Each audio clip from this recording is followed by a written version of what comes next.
पालघर जिल्ह्यामध्ये मागच्या काही दिवसांपासून अवकाळी पावसानं पुन्हा एकदा दमदार पद्धतीने हजेरी लावली। परतीच्या पावसामुळे पालघरमधल्या भात शेतीचं मोठ्या प्रमाणावरती नुकसान झालंय। तयार झालेल्या भाताचं पीक हे या आसमानी संकटामुळे जमीनदोस्त झालंय। त्यामुळे शेतकऱ्यांच्या हातातोंडाशी आलेला घास देखील या पावसानं हिरावलाय।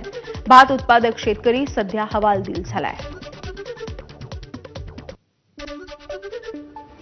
यंदा पाऊस चांगला झाला आणि त्यानंतर जे भात शेती असू द्या किंवा इतर पिकं आहेत ती बहरू लागली होती, चांगली फुलली सुद्धा होती, चांगला दाणा निर्माण झाला होता।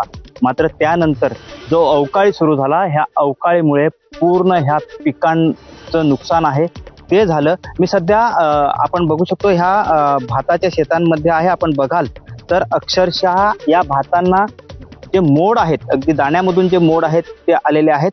आणि आपण चहूकडे असं पाहायला गेलं तर बघाल तर सगळीकडे ते भात पीक आहे ते खाली पडलेलं आहे, अगदी झोपून गेलेलं आहे। आणि चहूकडे बघाल तर सगळीकडे आपल्याला इकडे भात शेती दिसते।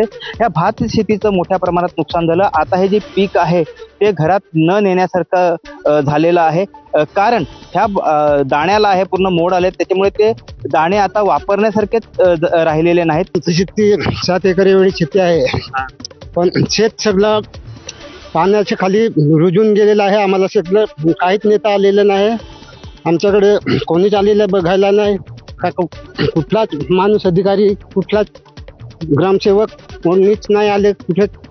तर आम्ही हे शेती करत होतो ते सगळं पाण्यात रुजून गेलेलं आहे। आणि हे पीक आम्हाला पीकची मोजमापणी करून त्याची भरपाई आम्हाला करून पाहिजे सरकारकडून। ह्यामध्ये सरकार किंवा जे शासन आहे ते कशा प्रकारे या शेतकऱ्यांना दिलासा देतं हे पाहणं महत्त्वाचं ठरणार आहे। संतोष पाटील, एबीपी माझा, पालघर।